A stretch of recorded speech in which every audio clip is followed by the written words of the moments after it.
ఏమైందే? ఎందుకలా డల్గా ఉన్నావు? ఏం అవ్వలేదే. గత నెల రోజుల నుంచి నీ ప్రవర్తనలో చాలా చేంజెస్ వచ్చాయి. అసలు ఏమైంది చెప్పు. బాగానే ఉన్నాను కదే. లంచ్ టైం అయిపోయింది, వెళ్ళిపోదాం రండి. పదవే, మనం కూడా లంచ్కి వెళ్దాం. తినాలని లేదు. ఏమైందే? ఎందుకు తెచ్చుకోవాలని లేదు.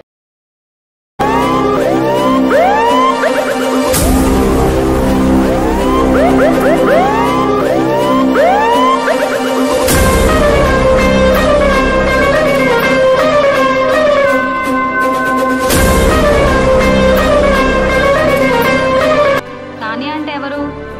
నేనే తానియా. మీ బ్రదర్ లాస్ట్ మంత్ చనిపోయాడు కదా, అది ఇన్వెస్టిగేట్ చేయడానికి వచ్చాను. మీ అన్నయ్య చనిపోయిన రోజు నువ్వు ఎక్కడున్నావు? నేను ఇంట్లోనే ఉన్నాను మేడం. నా ఇన్వెస్టిగేషన్ ప్రకారం నా కేసులో ఫస్ట్ సస్పెక్ట్ నువ్వే. క్లాస్ అయిపోయాక స్టేషన్కి వచ్చుకోవాలి. అసలు ఏమైంది? ఎందుకు వచ్చారు వాళ్ళు? అసలు ఎలా చనిపోయాడు మీ అన్నయ్య? నేనే చంపా మా అన్నయ్యని. నువ్వే మీ అన్నం చంపావా? అవును, వాళ్ళ అన్నయ్యని చంపేది తనే. ఎందుకు చంపా? భయాన్ని ధైర్యంగా మార్చడం కోసం ఒక ఆడపిల్లగా ఒక ఆడపిల్లకి న్యాయం చేశాను. ఒక ఆడపిల్లకి మరో ఆడపిల్ల తోడుగా నిలబడగలదు అనే నమ్మకం ఇవ్వడం కోసం నా చేతులతో నా సొంత అన్నని నేనే చంపేశాను. ఒకరోజు ఏం జరిగింది అంటే, ఓకే చెప్పు మరి.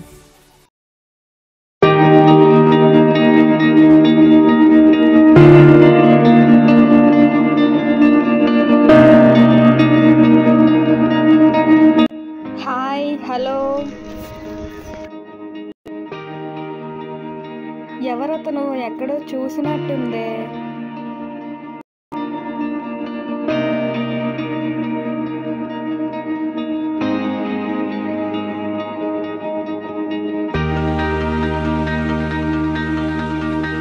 తనని ఎక్కడో చూసానే. ఎక్కడ చూసానబ్బా? చూసారా? హే, ఒకసారి ఈ వీడియో చూడు.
అన్నయ్య బైక్ ఆపు. అన్నయ్య, ఈ ఫోటోలో అమ్మాయిని ఎక్కడైనా చూసావా? చూడలేదు, నిజంగా చూడలేదు. ఒకసారి ఈ వీడియో చూడు. వీడియోలో ఉన్నది నేనే. ఈ వీడియో ఎవరు పెట్టారు నీకు? చెల్లి, పోనీయమంటుంటే ఎక్కడికి వెళ్ళిపోతున్నావు? చెల్లి ఆగమంటుంటే ఎక్కడికి పోతున్నావు? చెల్లి పోనీవు.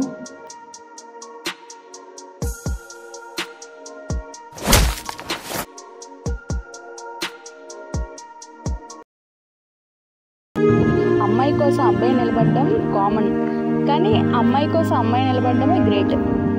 ఎవరో తెలియని అమ్మాయి కోసం నీ సొంత అన్నయ్యను కూడా చంపావు, కాబట్టి నువ్వు చాలా గ్రేట్. నువ్వు చేసిన 100% కరెక్ట్. అయినా ఒక ఆడపిల్ల జీవితాన్ని నాశనం చేసిన వాళ్ళు, చేయాలనుకున్న వాళ్ళు, ఇంట్లో వాళ్ళైనా పరే వాళ్ళైనా ప్రాణాలతో ఉండకూడదు. అయినా ప్రాణం పోయగల శక్తి మనలో ఉన్నప్పుడు ప్రాణం తీసే హక్కు మనకి ఉండదా? నిన్ను స్టేషన్కి వచ్చి కలవమన్నాను కదా, ఎందుకు కలవలేదు? నేను చేసిన ఇన్వెస్టిగేషన్ ప్రకారం నువ్వే హత్య చేసావని తేలింది.